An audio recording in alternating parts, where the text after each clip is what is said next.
Want to win money on sports? With Underdog, you can win up to 1,000 times your cash just by picking higher or lower on your favorite player stats. Millions of fans have won billions of dollars on Underdog. Will you be next? Download the Underdog app and sign up to get a free pick with your first cash entry up to $1,000 in bonus cash when you deposit. Must be 18 plus, 19 plus in Alabama, Nebraska, 19 plus in Colorado for some games, 21 plus in Massachusetts and Arizona, and present in a state where Underdog Fantasy operates. Terms apply. Void in Colorado. Concerned with your play? Call 1-800-GAMBLER or visit www.ncpgambling.org. Arizona, 1-800-NEXT-STEP, 1-800-639-8783, or text NEXT STEP to 53342. New York, call the 24/7 HOPE line at 1-877-8-HOPE-NY or text HOPE-NY 467-369.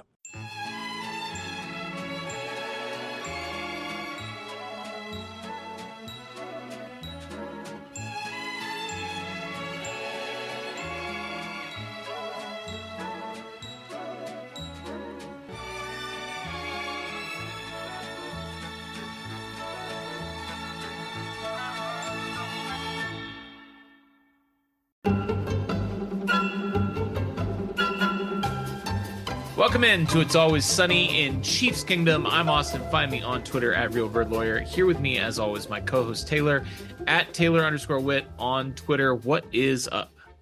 I'm not going to railroad the whole episode and make a segment about it, but many people have now associated me with the whole UAP alien stuff, rightfully so, because I've been talking about it. So I just want to say that I did watch the hearing today. It was pretty cool. Nothing new. Nothing's going to blow your mind, but for anyone out there wondering, oh my gosh, they had a pod and Taylor didn't talk about it. I'm with you, Bikes. I'm paying attention. Well, now that Elon is officially part of the United States government, I'm sure he'll get right on declassifying all that as part of the Department of Government Efficiency, aka Doge. Speaking of which, completely unrelated actually to the point that I just made, have been getting a lot of buzz and questions lately about Blue Sky. For those of you who may not be regular listeners of the pod, we did both join Blue Sky, but neither of us are actively skying at the moment. Now that could change at any time because again, it's a strange topsy-turvy world that we live in where Elon Musk is like running the United States government. It makes me a little bit uncomfortable. I have noticed a lot of people leaving Twitter and a lot of them coming into my mentions, which I'm very flattered by the way, and saying, hey, you got to be on Blue Sky. And I have to then explain that I'm there. I'm not actively posting there. And that may change. Your Blue Sky. My Blue Sky is Bird Law Expert, not Real Bird Lawyer. But that's, my name, which is different from my handle. But it's Bird Law Expert on Blue Sky. That was available. That was not available on Twitter because it was an inactive account that's like 18 years old that hasn't posted in like 30 years. So, Sucks. I don't know. Don't check my math on that. But I'm Taylor M. Witt, M as in Michael. You guys, I'm sure will know if and when we like migrate over there. And, I mean, at this point, I don't know what it would have to take because we've endured some pretty fucked up things on twitter.com. So we'll probably, what would it take? Jesus. We'll probably stay there until the the ship death of the goes universe. down. Yeah, exactly. Until the ship goes down. And, with the UAP thing, I didn't watch the hearing, but who knows? That might be closer than we think. Until the heat death of the universe comes or the aliens come or whatever, we are brought to you by Fansided. And we have a great show for you this week. We have news.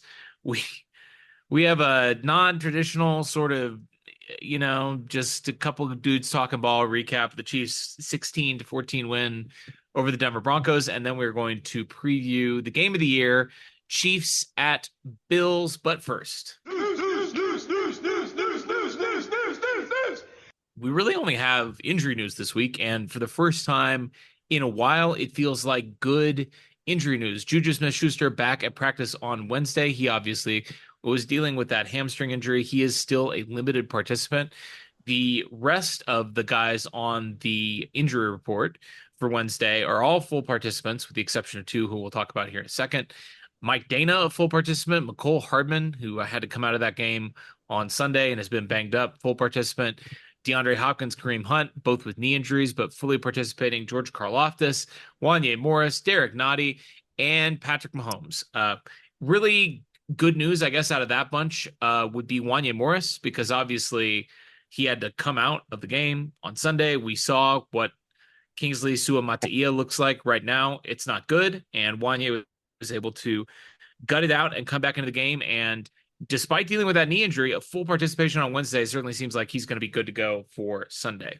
Yeah, really encouraging, first of all, to get him back in the game on, against the Broncos, because if he had been knocked out of the game, you always wonder how bad it is. But if they cleared him to go ahead and get back in there, then I'm sure it was painful, but not going to keep him out of this one. And boy, we are going to need Wani in there because, like you said, Kingsley really struggled. We'll talk about that in the Broncos game, but yeah, I was a little concerned to see Pat pop up with both ankle and hip designations Yeah. on there, Yeah. ankle/hip. But I mean, he's a warrior. He's Pat. He'll get through it. Yeah, it's never good when you see a guy with a little two for combo on the report. McCole Hardman also dealing with shoulder toe, so he's like halfway to head, And shoulders, knees, shoulder. and toes. Yeah. That's good. But we got to talk about the two guys that were also limited participants this week: Charles Omenihu, defensive end, and Isaiah Pacheco, of course, the Chiefs running back.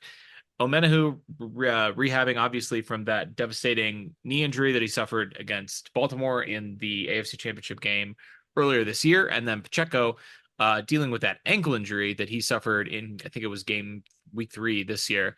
So they've both been activated, or excuse me, designated to return, which means their practice windows are open. I'm reading on the injury report that they are both on IR. I think we were talking off air about one of them maybe being on the PUP, but it looks like they both are on IR and coming back from IR, which means they're now in a 21-day window for the Chiefs to officially activate them back to the roster.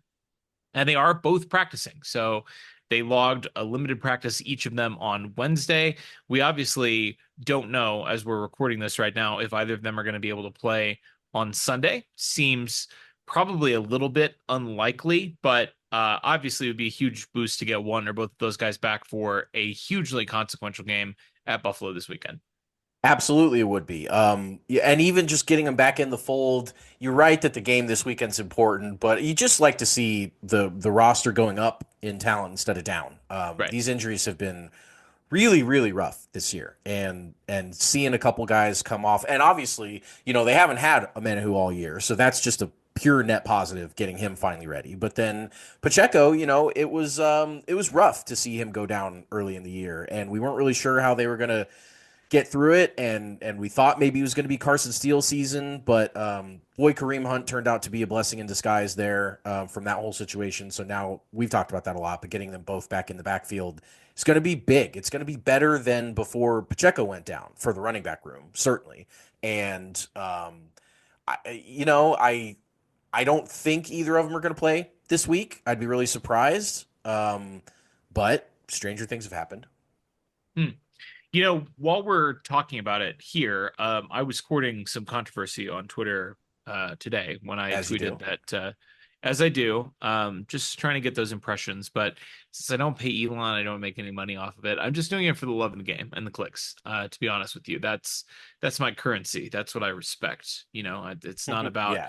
collecting my $10 check from Twitter.com every month. I kind of think that Kareem Hunt is the better running back, and I got responses split about 50-50 right down the middle on this, but strong opinions both ways, saying either that shouldn't be a controversial opinion or that's the dumbest opinion I've ever heard in my entire life, which, I mean, that's kind of Yeah. par for the Well, course yeah. for that website. But you know like you said, I think like whether one of them is going to take over, I wish in hindsight that I had worded this tweet a little bit differently, because obviously they're both going to play and they're probably both going to play a lot. I think it'll be interesting to see if and when Pacheco is back, what the distribution of carries looks like. But man, Kareem has been an absolute revelation in short yardage in a way that Pacheco has not been. And I'm sorry, at this point probably will not ever be. Like, Yeah. he should be a good short yardage back. He's big, he's extremely physical, but he just doesn't have the vision and the patience in the way that Kareem Hunt does. And Kareem Hunt is also big and Kareem Hunt is also physical. But man, Kareem Hunt has just been, I understand he's averaging like 3.5 yards per carry. He's still fourth in the league in success rate and rushing success rate. He gets on base, and Yep. it's been so refreshing to see a guy that just he gets what's blocked every time. And maybe not too much more. He's obviously fighting for extra yards and getting a little bit extra, but man, think about how bad the Chiefs have been on short yardage the last couple of years. The offensive line hasn't changed. Like No.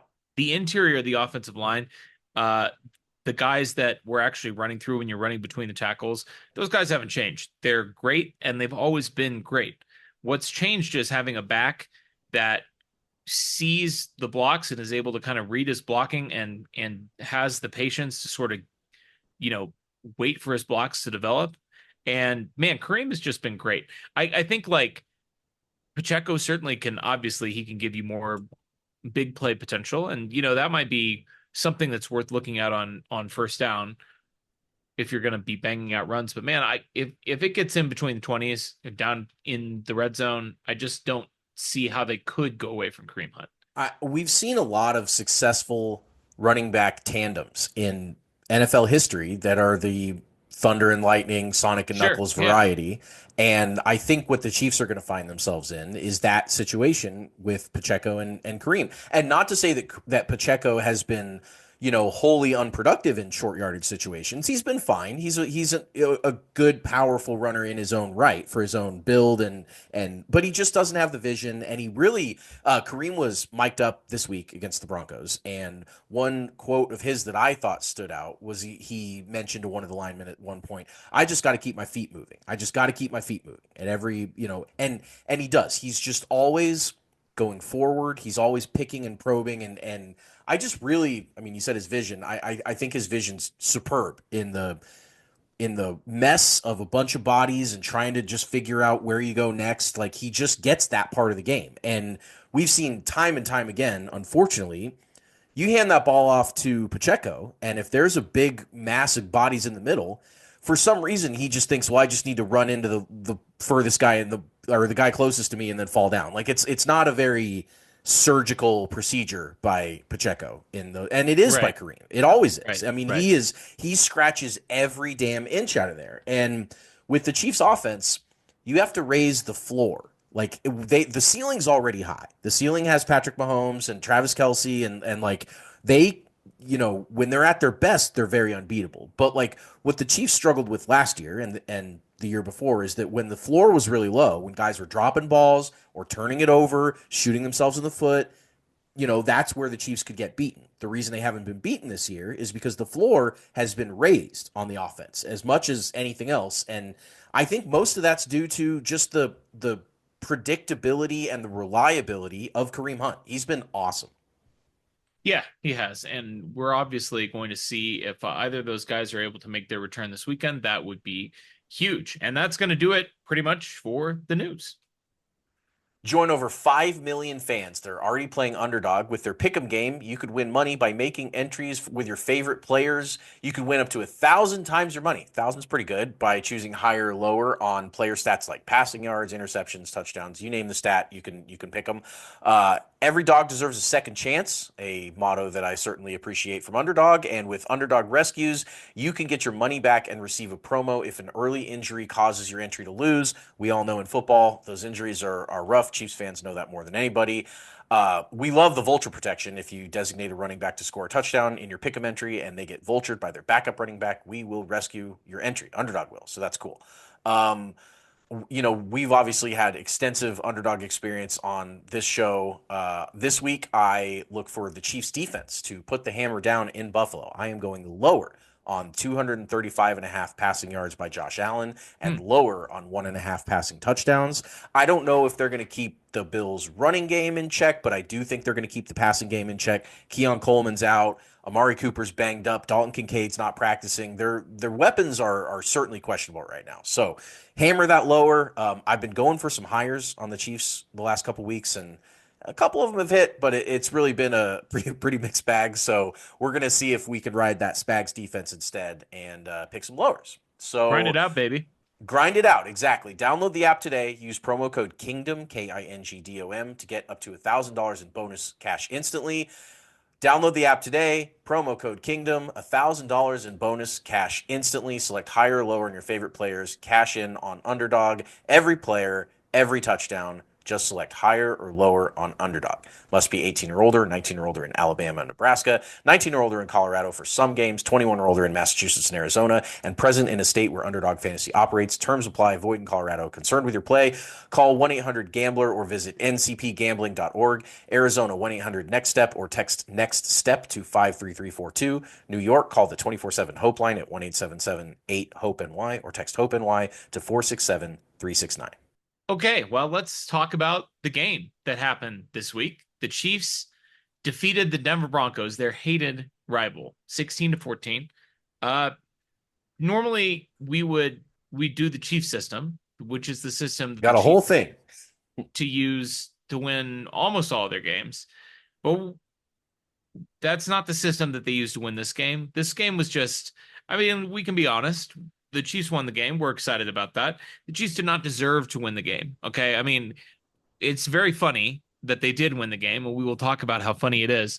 But we're not going to do the Chiefs system. We're just going to kind of have a freewheeling sort of, just a couple of dudes talking ball conversation. The Chiefs system, I'm sure, will return pending a positive result in the game on Sunday next week, and we will still do our regularly scheduled awards. But let's just kind of riff about this game a little bit. I want to start off by talking about the local coverage of this game. Now, I mentioned on the podcast last week that there wasn't a whole lot of buzz coming into this game. Maybe it's because the Broncos are like the fourth most successful team in the greater Denver area this season. A lot of hype for the Colorado Buffaloes. I don't know if, I don't know if we have any Colorado Buffaloes fans out there. I'm not into it personally, but Sure. some playoff possibilities there. They're just going to get completely fucking destroyed in the first round of the college football playoff, but it's an honor. It's an honor. We do have a lot of Big 12 fans of this show from Kansas City, so obviously. We have a lot of Colorado haters more than we do have. That's Colorado good. fans. Well, and that's completely fair. They're a very hateable. They're a very hateable team. To be fair, and you've got the Avalanche and the Nuggets. Kicking back off. I guess not kicking back off. Whatever, tipping off for the dropping puck.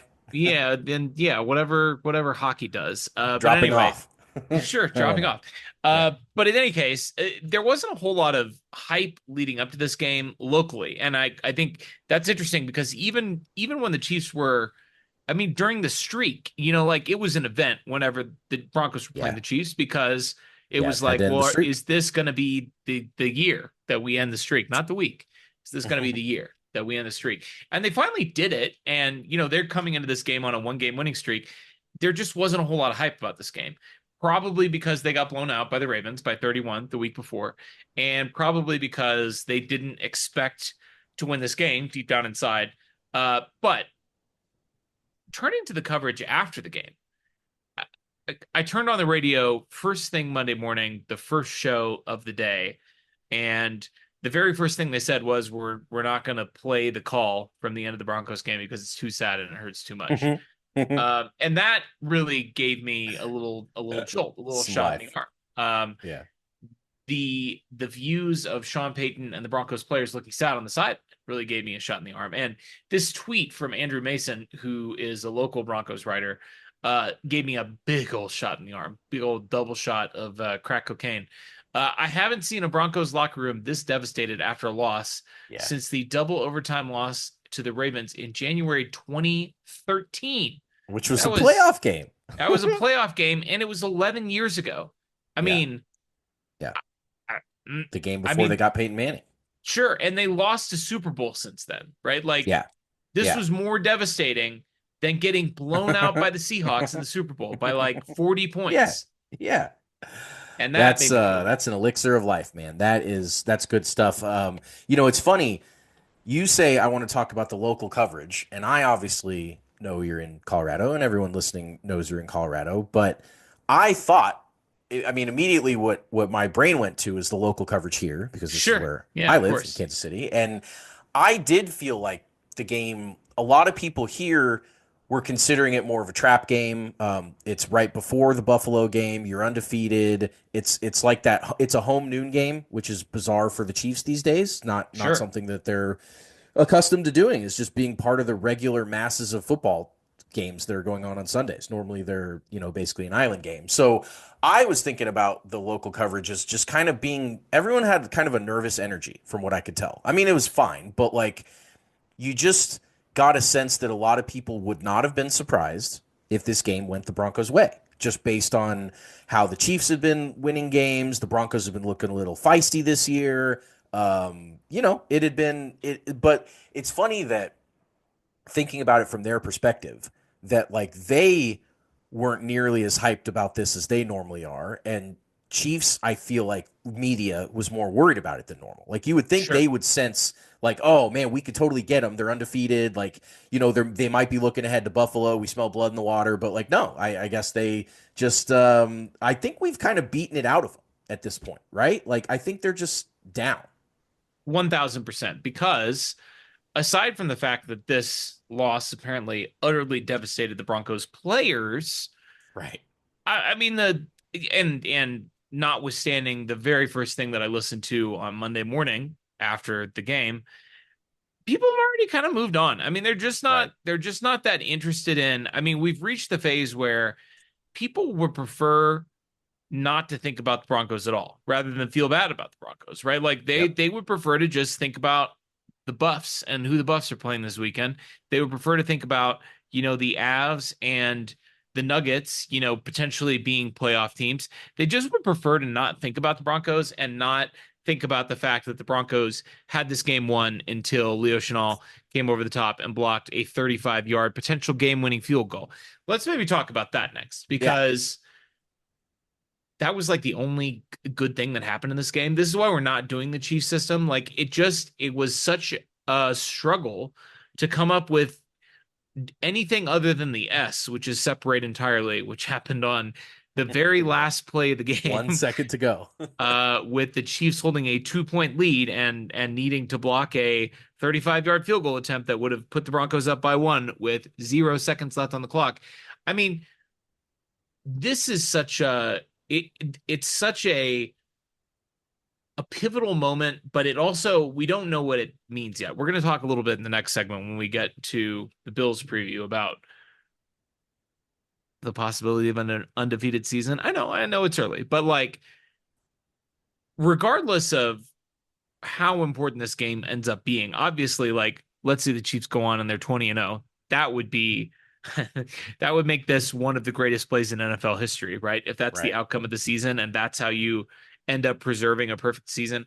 But regardless, I mean, this sort of felt like, I mean, this was a unique way to win a game. We've never seen the Chiefs, at least not in recent memory, probably not ever. I have not actually done the research on this. I know there have been maybe 10. I think Curtis Siebold said there have been 10 essentially walk-off field goal blocks since 1994, which is as far back as we have data. I didn't look to see if the Chiefs were on there. I don't know if you did. I have got it all covered, but if you want to Okay. complete any thoughts there, you go for it. But I do they, want to, I do want to complete a quick thought on that, which is yeah, that, man, this was like the funniest way to beat the Broncos. Like I can't even, they've done all the other ways. Might as well do this one. exactly. I hadn't even conceived of the possibility. And like, I frankly, after it happened, I just sort of sat there and I was completely stunned by it. I wasn't even really happy by it until I saw how upset the Broncos players and coach were on the sideline. And then I was like, Right. oh man, we just did something extremely funny. And, if you're going to troll your rival, I mean, we were talking on the preview show, maybe the Chiefs can find a way to blow the Broncos out. This is the franchise that we pulled out all the different variations of a Hungry Pig against, Right. in blowout games and just embarrass them. This is more embarrassing than all of those things. This is the Yes. ultimate humiliation. Yeah, this is like beating him with a hand tied behind your back or whatever. Like it's just the Chiefs didn't even seem to care in this game and they still won. It was a sight. So one of the searches that I did, Curtis looked for down 3, 2, or 1, the kicking team. I just looked for down 2 or 1 because I wanted the final play to either be a win or a loss for both Sure. teams. Yeah, makes sense. Down 3 is fine, but if you make the kick, it's going to go to overtime, Right. and that's just it's a different feeling. So there have been 7 times since '94 that the trailing team is down 1 or 2 in the last 5 seconds of the game and gets their field goal blocked. So 7 times of a walk-off block, and What's funny about it is 5 of those times the kick was 55 yards or longer, which, as we all know, the longer the kick, the lower the trajectory you got to kick it to make sure it gets there, the easier it is to block. It's not a shock to see a 55-yarder blocked. There were 3 63, 63, and 65s blocked in that stretch. But Yeah, come on. in 2007, the Raiders blocked a Browns potential game-winning field goal from 40 yards, which was, until this, the shortest blocked walk-off block since 94. And then, of course, the Chiefs block a 35-yard. You can pop that thing almost straight up from 35 yards and have a pretty good shot at that going in. But obviously not when your entire left side of your line just falls over. And, of course, Highsmith gets a lot of the hate because he's the one that everyone was really running through, but like none of those guys blocked very well on that whole left side of the line. He's the one that Leo ran through, but they just didn't have a very good special teams. They didn't bring it on their field goal blocking unit, and the Chiefs did. And you're right that the ways you can beat teams, like you can beat them in a number of different ways. The Chiefs have beaten pretty much everyone in pretty much every way you can beat over the last couple of years, whether it's a defensive slugfest or blowing them out or shootout with them or whatever, miracle last second, 13-second drives, whatever it is. But this of like the Chiefs are defeated when the Broncos line up for the kick with 1 second left. Everyone is pretty much thinking about, damn, 8-1. Broncos came in here. Broncos have won 2 in a row against the Chiefs because they beat them in Denver last time they played. All this stuff goes through your heads. And instead, the Chiefs block it and they win. And it's like you said at the beginning of this, when you said we don't deserve to win the game. I mean, the Chiefs made the play at the end. Deserve is kind of a hard thing in sports because there's so many plays that go into the outcome and all that stuff. But I don't think anyone would argue that the Broncos outplayed the Chiefs. In fact, both Sean Payton and Andy Reid mentioned that in their postgame pressers. But, you can't outplay him for 59-59. Like, you got to outplay him for the whole 60 minutes. And, Leo Chanel, he's one better than everybody else on that one. It was unbelievable ending. What's funny is that, and we'll spoiler alert, we might get into this a little bit when we get into the awards, but it's funny because the Chiefs really got out coached on both sides of the ball.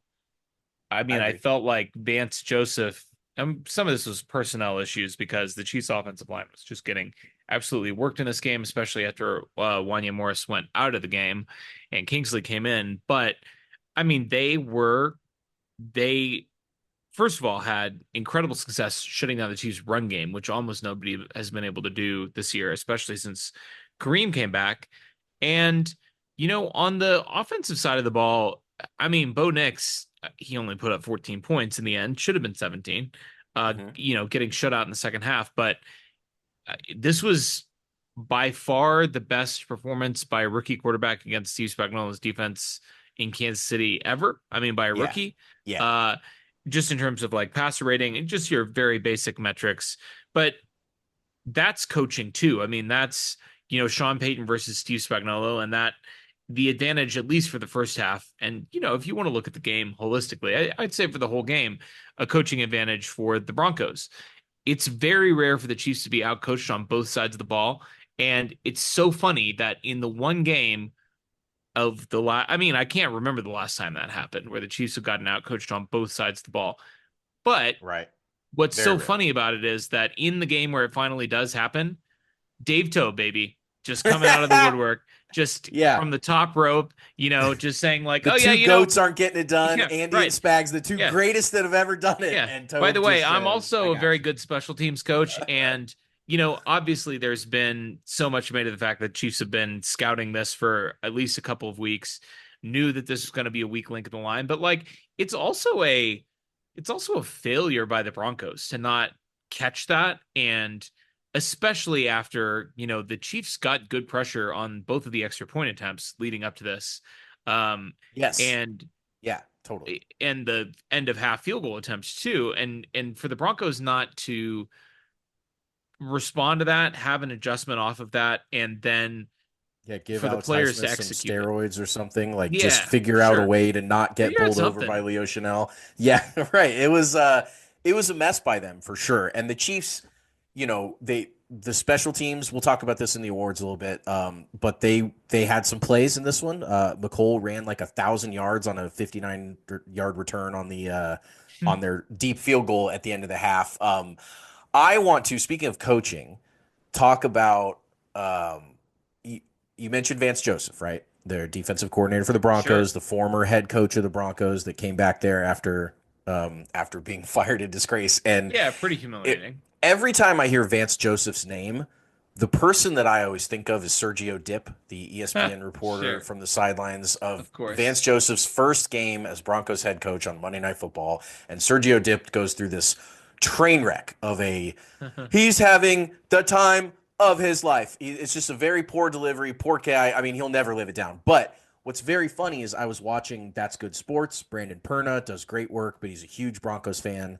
And he uses that having the time of his life as an audio drop. And I hadn't picked up on this before, but he was talking about Russell Wilson throwing the walk-off touchdown or almost walk-off touchdown, late touchdown for the Steelers. And then Brandon said, and Russell Wilson, and then played the clip of is having the time of his life. Killed me. Let's talk about these reaction videos to this game Okay. because Okay. they are. This is on your It's radar. it's very much on my radar. I tweeted about this, and it's a funny conversation because there was a clip put together of all these fans of non-Chiefs. It's not necessarily Broncos fans. It's just all people that hate the Chiefs. And they're watching the game, and they're at first glance, when you look at this video, they watch the kick get blocked, and they all freak out. They all, oh no, I can't believe it, and they're all pissed off and all this stuff. But upon kind of stepping back from this video and taking it for what it actually is, it's all these YouTubers and Twitch people that are watching the NFL highlights YouTube clip of the game.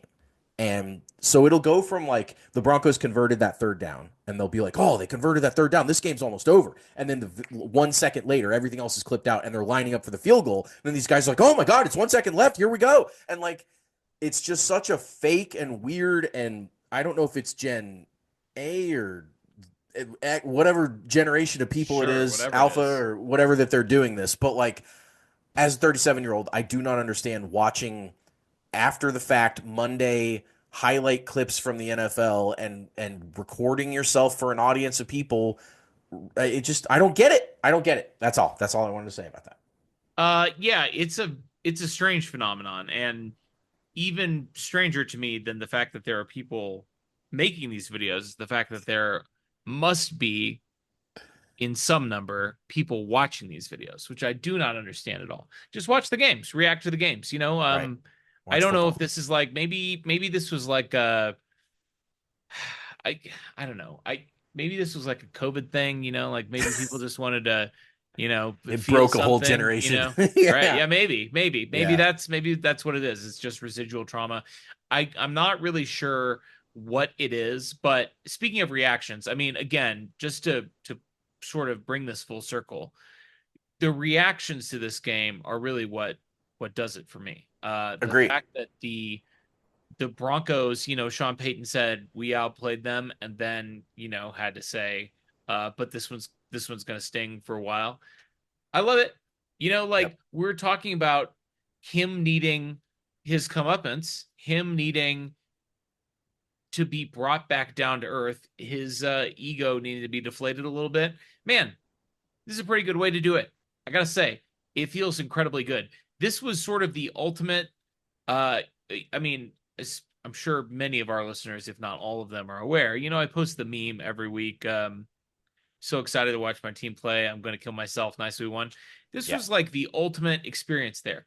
There was nothing about this game that was remotely pleasurable to watch, or Giant middle section. there was nothing enjoyable about this game at all until the very end. And now it's become just an incredible weapon to wield in the online discourse. I mean, it just makes me smile when I think about it. To watch the replay, it makes me smile. The fact that Chiefs won a game in this way is extraordinary, and it's extraordinarily fun, even though the game itself was completely not worth watching.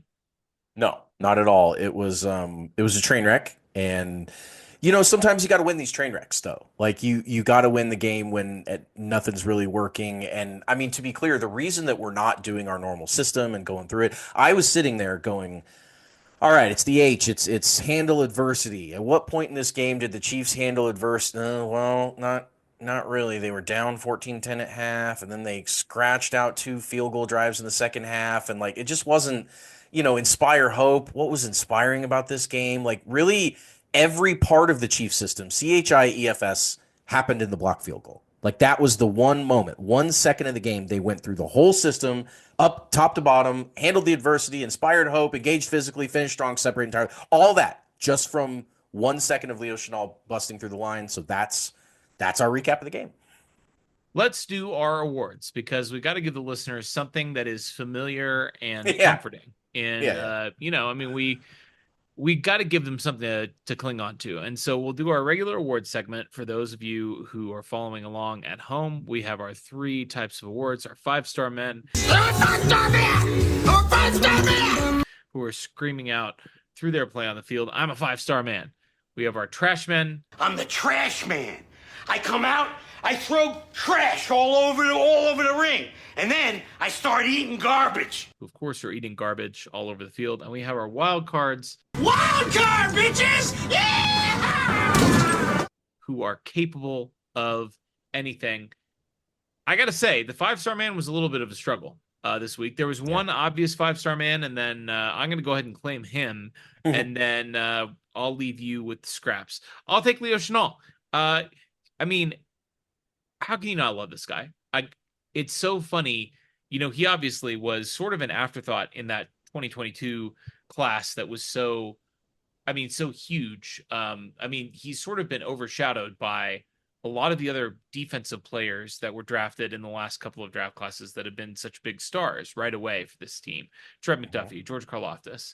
And he's turning out to be one of the best players of the bunch. And, he's contributing on special teams. We've seen him even contribute on offense. And obviously he's been a huge chess piece for Steve Spagnuolo on defense. But you got to just love, they call him the Beast. They call him John Cena. He's obviously got the death row thing from college.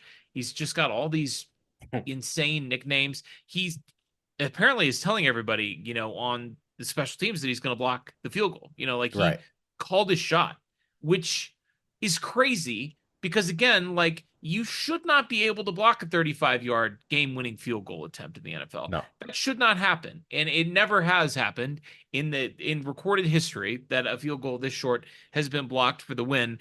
It's just crazy that somebody with his skill set can just come in and wreck a play like that. It's crazy, and he's amazing, and he's obviously the clear 5-star man from this game. He honestly should be a 10-star man. We should just give both awards to him, but I will give you a choice.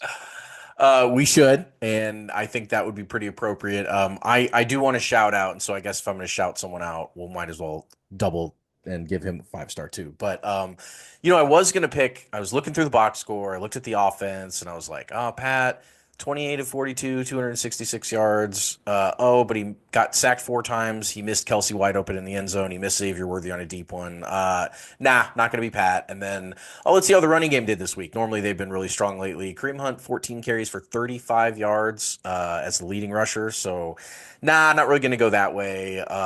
Pass catchers, no one really stood out. So, back to the defensive side of the ball. And one guy had a monster sack, and of course, I'm talking about Nick Bolton, a 16-yard sack and had 6 tackles on his own and was flying around and looked pretty good and was not someone that I felt like was getting, toasted or the Broncos weren't taking advantage of his presence out there or anything like that. So I'm going to go with Nick Bolton.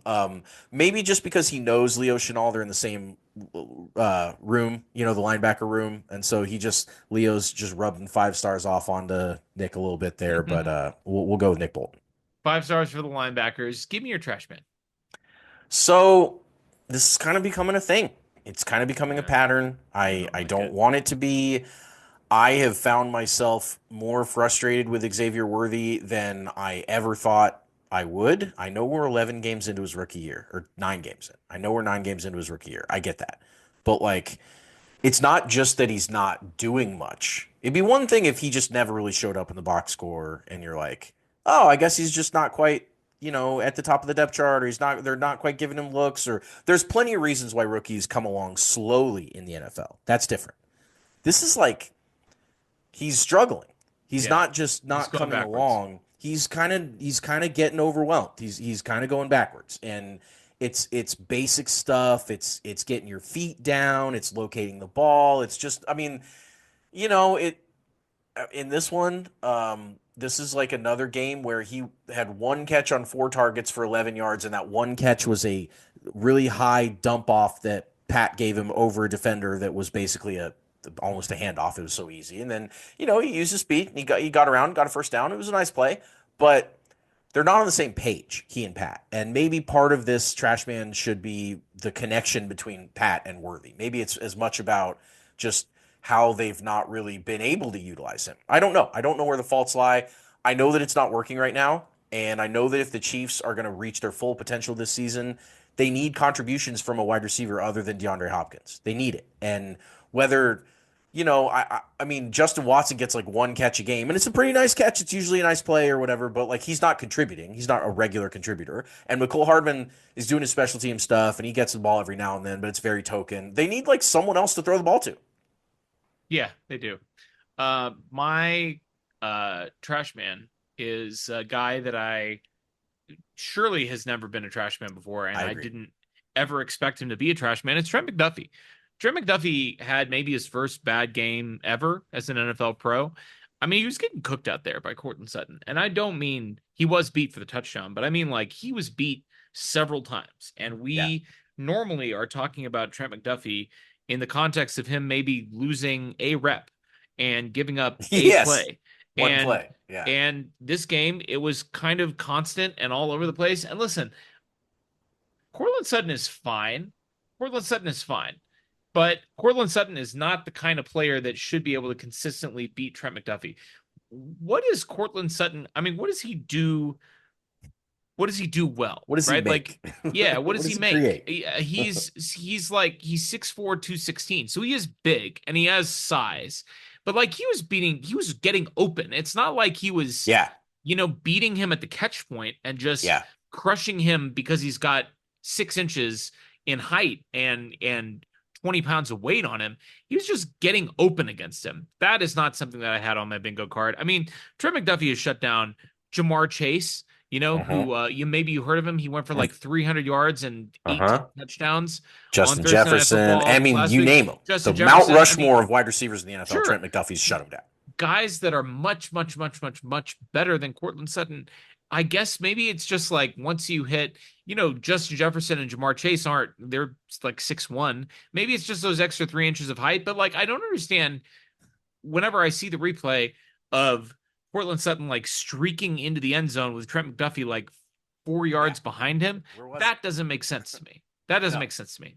If he mossed him, sure. But like, it just doesn't, it doesn't. He outran him.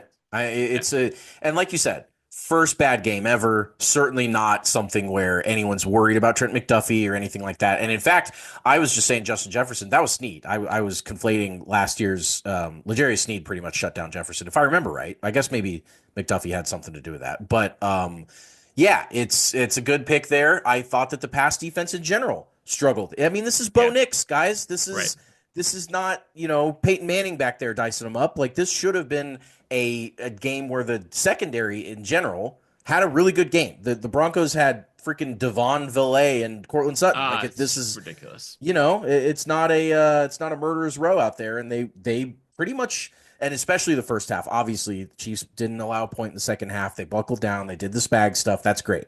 But those 14 points in the first half were rough. Yeah, they were. I'll give you my wild card, and I'll let you close this out. I'm going to take Dave Tope. We already mentioned him coming off the top rope when, Vance Joseph is out coaching Andy Reid and Sean Payton is out coaching Steve Spagnuolo. Dave Tope, there's a reason he's a wild card and not a 5-star man, and that is because Harrison Butker kicking off for the final time in this game. Now, listen, Harrison Butker has to make the kick, and he has to keep the kick in bounds, which he did not. But also, Dave Tope's the one that's telling him to not kick it into the end zone. Like he clearly is putting on the kick it short and we'll get better yardage on a return and on a coverage situation than we will on a touchback. And I mean, come on. Like, I get that a return is going to burn a little bit of time off the clock, like 5 seconds or way whatever. too much time left in the game for that. Yeah. I completely agree. Like, Yeah. it just doesn't, it's a questionable choice. And I feel like it's the kind of questionable choice that we routinely make on special teams. It's like we could just fair catch the ball, or, Mhm. McCole had another one where he did catch it like 3 yards short of the end zone. Just like bozo stuff that we shouldn't be doing. And yet, Yeah. we already talked about Leo Chenal. And on top of that, McCole Hardman, I literally just threw him under the bus for the bozo play, catching the ball at the 4. But he almost ran a missed field goal back for a touchdown at the end of the half. And that is good coaching, right? Like I Yep. understand McCole's Yep. individual effort on that play was extraordinary, and then he ran out of gas at the end. But like having your guys in position to make a play on that at the end of the half, that's not a scenario that comes around very often, but it's an important scenario. And listen, if he gets that in the end zone, it completely changes the complexion of the game, obviously. Yeah. Yep. And maybe the Chiefs roll in the second half if they're able to pull that off. So hat tip to Dave Toub for Leo Chenal, for McCole Hardman, but demerit for Harrison Butker kicking the ball out of bounds. And that makes Dave Toub a wild card. I love it. He was extremely wild in this game for sure. I'll close it out with Najee Johnson. 10 tackles and another big sack. The 2 sacks in this game by Bolton and Johnson were hilariously long. Bo Nix was just trying to do his best Patrick Mahomes against the Niners in 2018, and it did not work. But what was the reason that he's a wild card instead of, Bolton was a 5-star man for almost the same line, except Najee Johnson plays in the secondary. And so 10 tackles in the secondary, they're throwing at you a lot. The passing game in general, like I just talked about with McDuffie, the secondary struggled in this one, and so Najee could wear that with the rest of the guys too. So he was up and he was down. He was very involved. He had a big play, but he also struggled. So Nazee's a wild card in this one. I completely agree with that. That is an appropriate choice. You never want your cornerbacks to be leading the team in tackles. It's a tough situation, but man, that sack was hilarious, and it was nice to get a couple of hits on Bo Nix. I feel like he kind of put us through the ringer, but fortunately, Najee and Nick Bolton, they at least put the hurt on the guy, and hopefully he'll wear those in Week 18 and be feeling the heat when the Chiefs roll in with their backups to complete the undefeated season with Carson Wentz under center. Let's talk about the game that is going on this weekend, probably the game of the year in the entire NFL, if I'm being honest.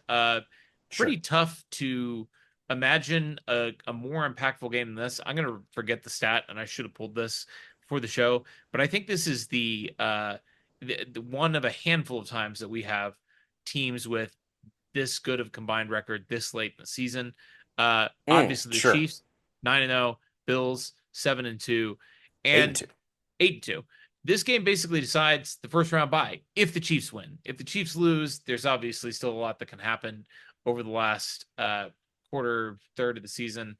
But if the Chiefs win this game, the AFC first round bye race is effectively over. I mean, the Chiefs would have a 3.5 game lead on the Bills, 7 to go, and a bigger lead on everyone else in the AFC.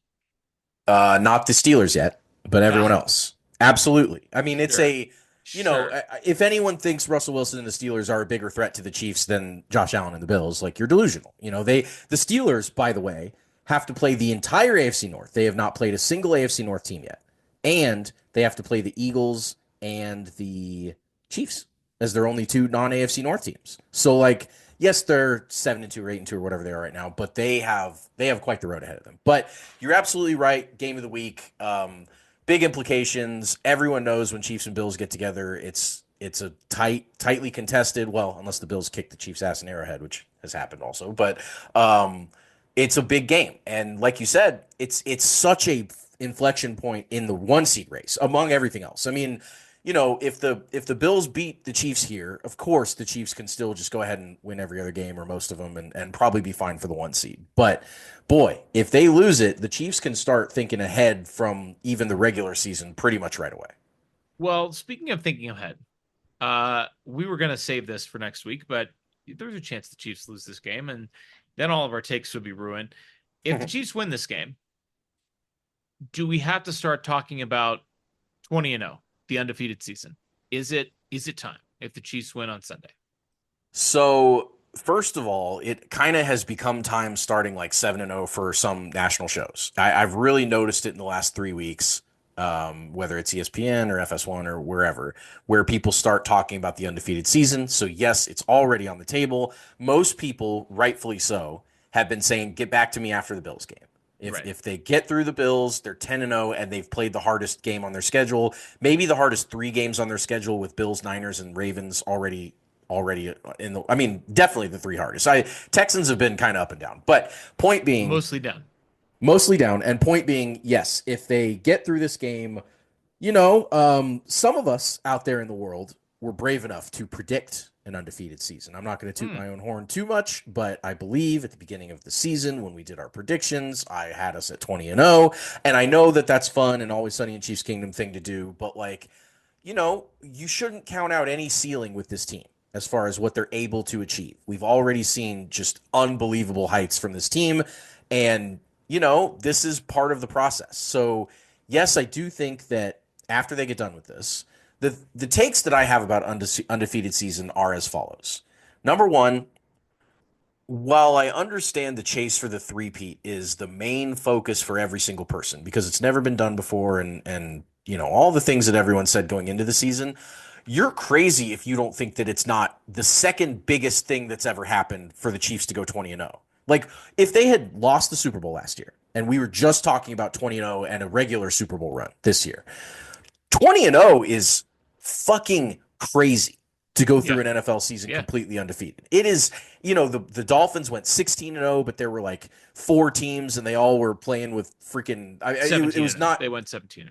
They did go 17-0. That's right. That's right. They won 14 regular season games and 3 playoff games, or maybe it was. Yeah, 3 playoff games. Yep, that's right. Yeah, sure. So. Yes, I get that 20-0 is not as big of a deal to some Chiefs fans out there as what's obviously a more important. Championships are one thing, but don't they understand that a 20-0 season includes a three-peat? It's not picking one or the other. It's not mutually exclusive. And just by playing in week 18, you're not guaranteeing that everyone's going to die on the field when they play and that no one's going to be able to play in the playoffs. They get the first round bye anyway.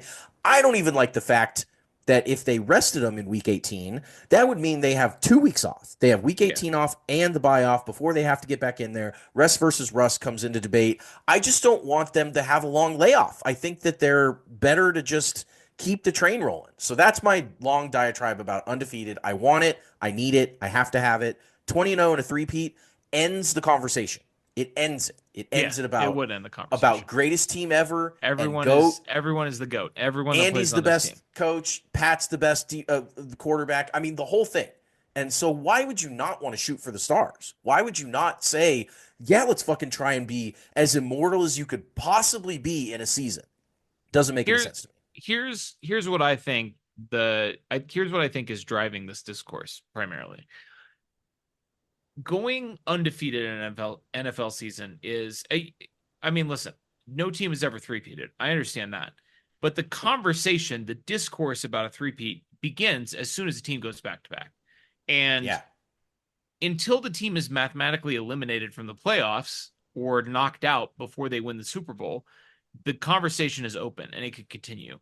I think the reason that people are so locked into the three-peat to the exclusion of the possibility of going 20-0 is that you really can't have the conversation about an undefeated season until, bare minimum right now that we're having it, right? Yeah, double-digit wins. And even now, they have to go, they have to win 9 more games or 8 more games just to finish the regular season undefeated. And they have to still beat the Bills, a couple of other decent teams in there. They still have to play the Steelers, who are, ranked highly. They have a good record.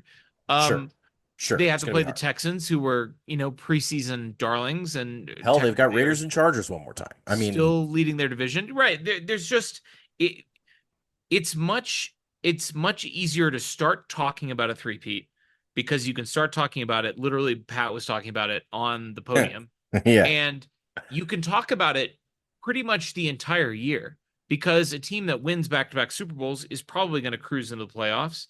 There's been maybe one or two teams, I can't remember off the top of my head, that have missed the playoffs Yeah, a couple like after the going Broncos. back-to-back. The Broncos, of course. Yep. Who could forget that they did it? Uh, Yep. but until that happens, and I mean, even to be mathematically eliminated from playoffs, we're talking about, late in the year, right? Like Right.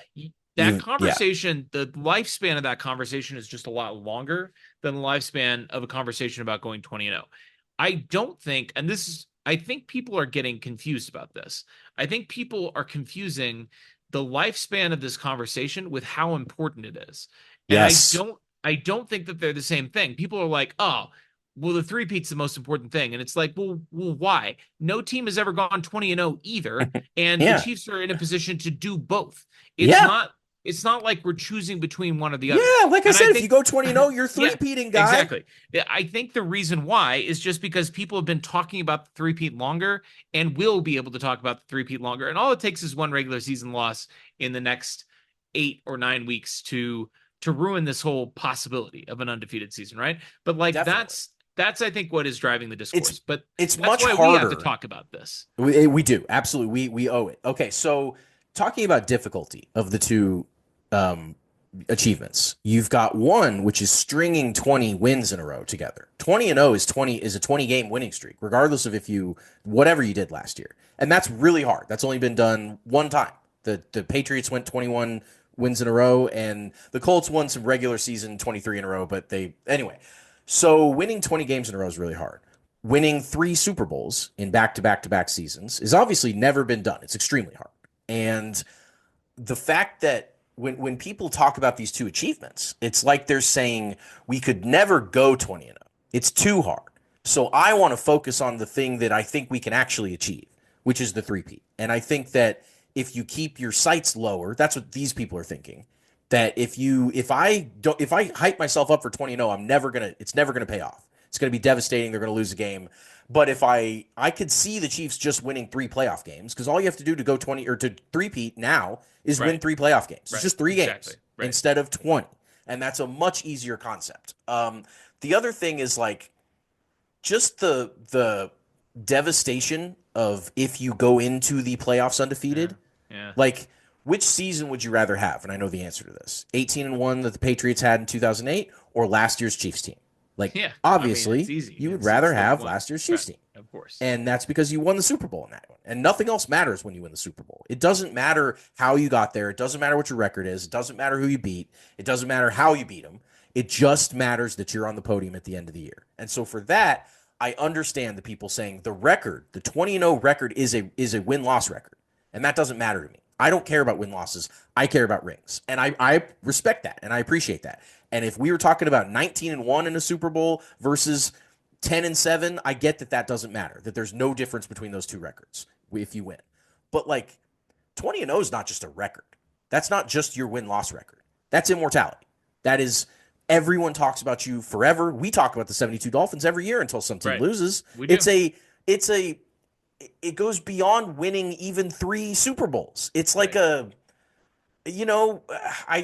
feel like people's perspective on the sport sometimes is a little short-sighted, and they just think like, well, I just want a Super Bowl, I want a parade and all that stuff, and nothing else really matters. But like, this is writing the record book in 100-year-old sport. Like, it just means a lot to me. So that's why I wanted to go on this rant. And again, like, I mean, you're talking about whenever you're rewriting the record book, like some records are always made to be broken, but some records can't be broken. And sometimes you set a record that can't be broken. Three-peating with a perfect season is a record that literally can never be broken. There's no team that will ever be able to do it. The confluence of events that has to take place to even be in a position to chase that is unbelievably slim. I mean, there's only one team that I think the 49ers. I can't remember which 49ers team it is, but I know the Clay 95 Niners started 10-0, if that's what you're talking That's about. right. Yes, Yeah. and Clay Wendler has been tracking that every week. Yep. And that's the only team that's made it this far. I mean, the Chiefs have a chance to essentially tie that, a back-to-back champion starting 10-0 with a win on Sunday against the Bills. I want to talk really quickly, too, before we jump into the X's and O's here. A tweet here from Aaron Schatz, who we will not be referring to going forward because he's now charging us money for basic DVOA stats, which we don't want to pay. So RIP Aaron Schatz. But I really enjoyed this tweet, and I'm interested to discuss it with you. The Chiefs absolutely can't keep winning close games at this rate. That could go one of two ways. They could start losing close games, or they could start winning games by larger margins because they are very good. Both of those options are reasonable expectations. I think this is a really interesting, we talk so much about the ability to consistently win one-score games and how much noise there is in that. We talked with Randy about this a bunch of times. This is the first time I've ever seen it framed this way, which is like, oh, it's not sustainable to keep winning one-score games. Correct. However, you could just start winning games by more than one score. Call an ambulance, but not for me. Yeah. Yeah. I think it's a hilarious point. And yes, we've always, every time the Chiefs have won these close games, we haven't been saying like, I'm so glad the Chiefs were in those games ever. It's never been a relief to win a close game. It has always been a disappointment, or at least I'm being a little hyperbolic, but like the point is we expect to be better than the other team. Every time we go out there, we expect that the best team on the field is the Kansas City Chiefs. And so it makes more sense if this is an inflection point and it's going to go in one direction, it makes more sense for things to go back to how we expect it to be, which is the Chiefs kicking ass, than it does them to start losing these games. I agree with them. Let's jump into the X's and O's of this game. As I mentioned, Aaron Schatz wants to charge us for basic DVOA, so we're not going to talk about DVOA anymore. It's no longer fun for us because it's no longer free. But we do have some other fun stats that are free, and let's start with those. The Chiefs with the ball, 11th in EPA per play on offense. That's expected points added. That breaks down to 11th in dropback EPA per play, which doesn't just mean passing because dropbacks can also be scrambles, fumbles, etc. And 10th in rushing EPA per play. What's interesting about these numbers, I mean, that's all kind of points, kind of 10th ranked offense for the Chiefs right around in there. They're 4th in dropback success rate and 2nd in rushing success rate. So this is a good opportunity for us to recap for our less analytically inclined listeners what these two stats mean and what these illustrate here, the big gap between EPA per play and success rate. Success rate is just essentially measuring how well you're moving the chains. So if you get 5 yards on first down, and then I think it's maybe it's essentially half the yards required, or on 3rd and 4th down, you convert. And so the Chiefs are really good at moving the chains. I mean, they are 2nd in rushing success rate, 4th in dropback success rate. They're incredibly good at moving the chains. What they're not good at is generating explosives. We know this, and that is what gives you EPA, expected points added. I mean, if you get a 60-yard bomb, that's obviously going to give you more expected points than if you pick up a first down, with a 5-yard run or whatever. Right, they're the same success rate because you converted. But one of them gets you a shitload closer to the end zone. 50 yards closer to a touchdown. Exactly. Yeah. So it adds more to your expected points added.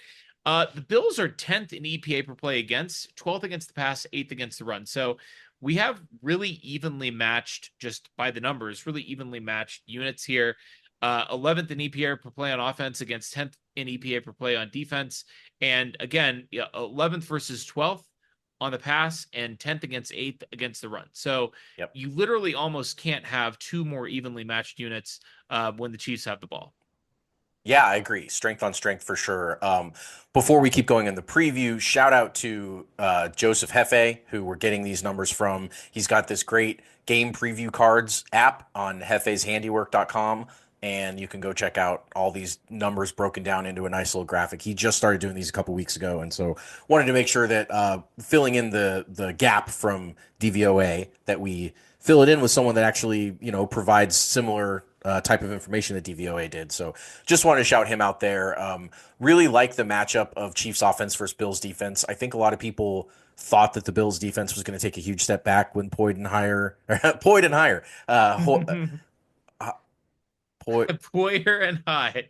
and Hyde. I was like, it's not the other one. It's Yeah, not Poy. right. It's not No, Hoyd and Pyre. I can hear the wheels spinning Yes, there. Yeah. it completely came to a stop. Yes. Micah Hyde and Jordan Poyer, when they left in free agency, I think a lot of people thought, and Matt Milano went down early. Now, they did activate him for the practice window. He won't play in this game, but he went down with an injury early in this year, and everyone just kind of thought the wheels were going to fall apart on the Bills defense, and they haven't. And so seeing their 10th ranked defense against a Chiefs kind of maybe surprisingly 10th ranked offense. I mean, we know they've been successful, but they sure don't feel like a top 10 offense when we're watching them and freaking out about it. But should be a fun matchup there. Yeah, it's obviously a matchup that the Chiefs have played a lot, and the Bills for the entire duration of the Patrick Mahomes era have had Sean McDermott as their head coach and defensive play caller. So this is obviously a very familiar matchup, and this, just from my sort of anecdotal recollection of how these matchups have gone, this stat from Mr. Hefe really illustrates this. So late down success rate, so how good teams are at converting late in the down. The Chiefs have been insanely clutch this year. They're basically perfect in third. They're basically perfect in third and fourth down situations. They are converting at a 60% rate, which is first in the NFL by a ton. And the Bills, on the flip side of that, on defense, their late down success rate has been pretty decent. I think it's 18th. Seventh? Oh, no, it's 18th. Wait, 18th. you mean their offense, or it depends on which unit you're talking about? Yes, I was talking about their defense. 18th, 45%. Exactly, 18th. Okay, good. I'm glad that I copied and pasted part of this chart, and then I removed the important context that told me which number matched up to which thing, and I was Scroll up, baby. So the Chiefs' offense has been extremely good at converting late in the down. The Bills' defense has been average at preventing conversions late in the down.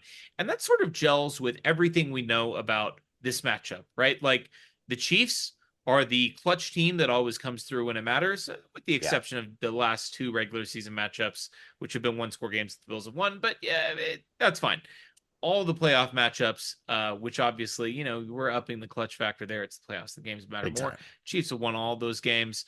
Chiefs have won a couple of blowouts early on in this head-to-head between these two franchises. But this, to me, is the stat that sort of encapsulates this side of the ball. If it's down to a drive in the fourth quarter to win the game, I fully expect the Chiefs to be able to score whatever they need to score to win this game. And I know that has not been the case the last two regular season matchups, like I said, but I just believe that the Chiefs can get it done if this game is close in the fourth quarter.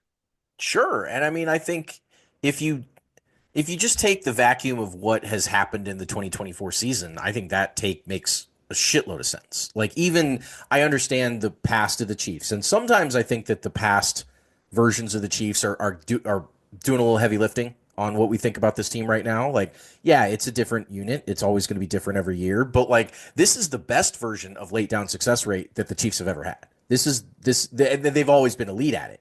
But like 60% is an unbelievable clip. This is like the best in the NFL in 15 years. And so, if you think that this game is going to be close late, which will, it's a 2-point Bills. Vegas has them by 2 right now. I mean, I think a lot of people would expect this to be a fourth quarter, last 2-minute type of game. Like, which team do you trust in that situation more? I trust the team that's converting a ridiculous amount of late down successes. Yeah, absolutely. So turning to the other side of the ball, when the Bills have the ball on offense, they are third in offensive EPA per play, and that breaks down to third in dropback EPA per play and second in rushing EPA per play. So they are elite in both of those metrics. The Chiefs defense, 11th in EPA per play against. That breaks down to 13th against the pass and 4th against the run. So a little bit surprising that the Chiefs have been so much better against the run than they have been against the pass. It would be curious to go back and see what those numbers look like a couple of weeks ago. Not that the numbers against the run have dramatically improved. The Chiefs have been good against the run all year, but they have been a little shaky against the pass the last couple of games, against Tampa and then against the Broncos this past weekend. Yeah, I completely agree. I think that things have been a little rocky compared to what we would expect, right? Like, I mean, this secondary has been nails for a really long time, and really for the most part, still this year. It's not like they're getting cooked, but I do think that we've seen a little bit of struggle more than what we would expect out of that passing defense. The run defense, though, is kind of the opposite story, where like boy, they've always kind of struggled in the regular season to stop the run, and then they picked it up as soon as as soon as things became playoffs and the rubber hit the road. But then in this version of them, they're just still doing it right now. Pretty funny there. I do have the numbers before the Tampa game, if you're curious, on Oh, the yeah, sure. passing success rate for the Chiefs defense was 23rd before ranked 23rd before the Bucks game. So What? even in the Okay. last 2 weeks over the Bucks and Broncos, they have increased the success rate. Now the EPA, they were 12th in against passing EPA on defense. So right around where they are right now. Really interesting that they haven't seen the hit in their rankings as much as the eye test would show. But that's how those stats go. They're for nerds. Stats are for nerds, and there's probably no better uh example of that than the MVP race between Josh Allen and Patrick Mahomes. Now, Lamar Jackson's probably going to win the MVP again, Sure. although that record, quarterback wins are a stat, and Or his his wins health. are lower. Well, where his health are lower than Josh Allen or Patrick Mahomes' wins, but Josh Allen is sort of getting some fringe MVP hype. I'd say he's probably the second favorite behind Lamar, and it's funny because again, just proving your point that stats are for nerds. He and Mahomes are virtually identical in turnover worthy plays and PFF grade. Pat actually is slightly ahead in PFF grade through this part of the season, but Josh Allen has just been getting incredibly lucky with his turnovers this year, and Patrick Mahomes has been getting the exact opposite of that. And so here we are with Josh Allen having a career best interception rate, only 4 picks, and he was completely clean until 2 weeks ago. So he's now had a little bit of regression to the Mm-hmm. mean. But then, of course, you have Patrick Mahomes, who, until 2 weeks ago had a negative touchdown interception ratio. He's above water now, 12 touchdowns, 9 interceptions, but a career high 2.9% interception rate. And he really is not. I mean, PFF would tell us that these quarterbacks are playing almost equivalently, and yet the numbers for Patrick Mahomes look much worse in the box score. Yeah, I think we all kind of feel the same about. I mean, it's been a journey this year for those of us that have taken a really big fond look at Patrick Mahomes' box score numbers over the last 6 years. Like you and I, for sure, are among the group that worships what Patrick Mahomes did as a statistical output quarterback for the Yeah. first 5 years of his Oh career. my god, He so was fun. a god among men. I mean, it was as good as any freaking Babe Ruth or Barry Sanders or whatever Shohei Ohtani. dominant. Well, maybe not him, but whatever dominant player you want to pick, Mahomes was that good for that long. And so to see this kind of step backwards on the box score. Now we all know that he's grown, he makes better decisions, he has worse players around him. There are reasons for kind of some of the regression. Maybe Matt Nagy. We don't really know for sure, but it's the eye test does show him missing some passes. It does show some. I'm specifically thinking of two this week against the Broncos, Right. where both Worthy down the right sideline and Kelsey in the back of the end zone.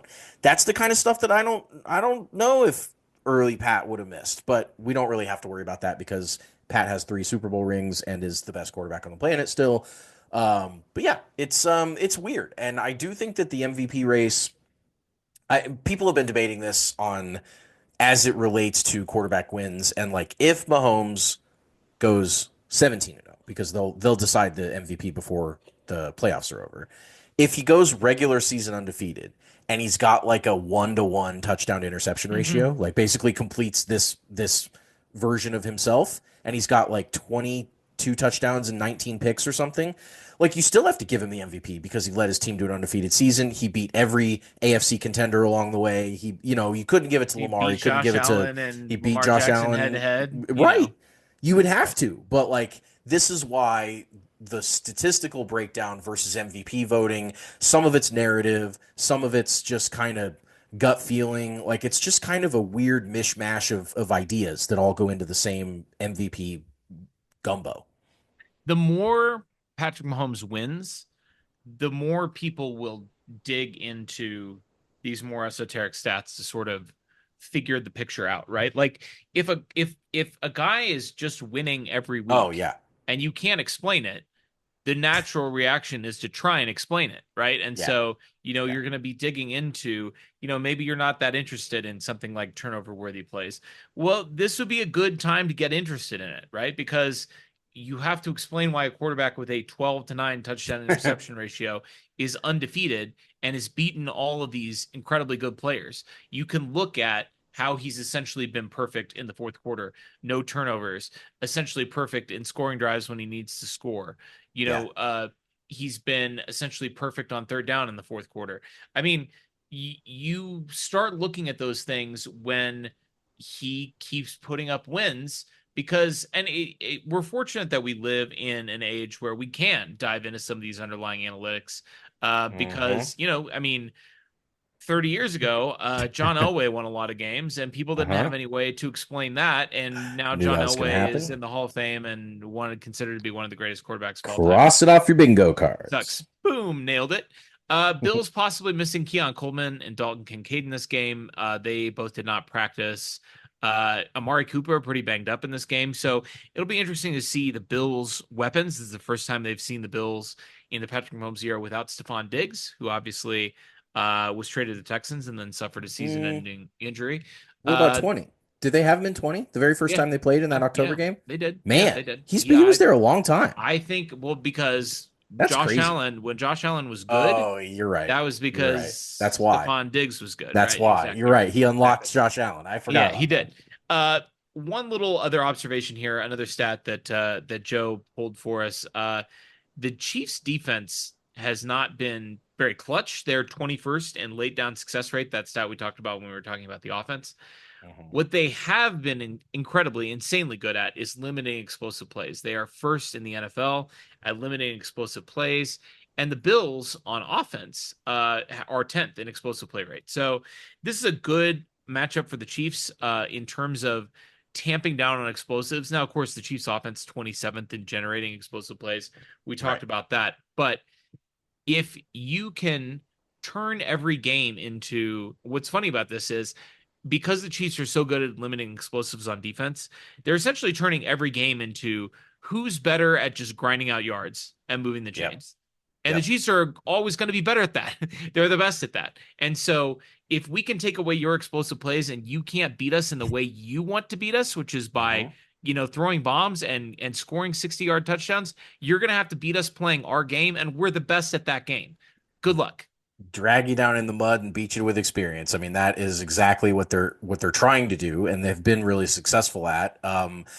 The Bills also, explosive plays do kind of personify Josh Allen. I mean, he is a explosive play generator. His giant arm and rushes. I mean, that includes rushes in this of whatever explosives are designated as, probably 15-yard runs or 20-yard runs or something like that. But he does that. That's what he does on offense. And if the Chiefs defense brings their game, which, I felt like they've been a little maybe off the last couple weeks, but if they bring the version of the defense that we've seen for most of the year with a banged up Bills offense that no longer has Stephon Diggs or Gabe Davis, who was another big part of their explosives, as we all remember. If they're relying on Khalil Shakir and Mac Hollins, if that's like their main, weapons against the Chiefs in the passing game, then they're probably going to have to rely pretty heavily on James Cook. And that's something that I'm very comfortable with the Chiefs handling, because they've handled freaking every star running back that they've come across this year. I mean, every single one of them has done absolutely nothing. And if that's how the Bills want to try and beat them, is on the ground, then good luck. I don't wish them well in that endeavor. I don't think it's going to work. But the one area that everyone thinks about, the most important area to win a game, is the turnover battle. That's something that, unless you're the Chiefs, if you lose the turnover battle, you pretty much are destined to lose the game. Like in the NFL, you just have to win the turnover battle. But the Chiefs have proven, I think 4 games this year of their 9, they lost the turnover battle and won the game, which is ridiculous. It's insane. You have like a historically, Andy quoted this stat at some point this year. I think it's like a 28% chance or something around there to win an NFL game if you lose the turnover battle and nothing else is involved. So, the Chiefs are -4 in turnovers this year, and the Bills are +13. And a lot of that's been because Bozo Josh Allen, that we've loved to make fun of over the last couple of years, has completely evaporated. He is taking care of the ball. Now, as you mentioned earlier, he has thrown last game he had no touchdowns and 2 picks. He's kind of bouncing back to the mean a little bit, but the big body of work for the Bills this year is to take care of the ball, and that's kind of annoying. So we'll see if maybe the Chiefs, who have gone 2 games now in a row without a takeaway, can maybe pick one up here. In your heart of hearts, how are you feeling about this game? What's your prediction? Yeah, it's funny. I've felt that this is the hardest game on the schedule since the schedule was released. I think everyone felt that way. This is the game. And yeah, they can pass all the other tests they want. They could go 16-1, but if they're going to lose a game, I think it's going to be this one if they are. I just don't know if they are. I still in my gut feel like this is a team that is capable and driven and motivated enough to go undefeated. And so I think at this point you got to show me a Chiefs loss before I predict one. That's just kind of the way I'm looking at this team. So I do think they're going to walk out of Buffalo with a win, but I think it'll be the hardest win that they'll get in the regular season. I think this might be the loss. I'm not going to predict it. I just think I kind of think That's that what you're predicting. That's what you're doing. I know. I get it. I'm trying not to predict it. I don't want to predict it. I don't like predicting it. But I kind of think, I mean, if they don't lose this game, I don't know when they will lose a game or if they will ever lose a game again. We'll find out this weekend. It's always sunny in Chiefs Kingdom. See you next time.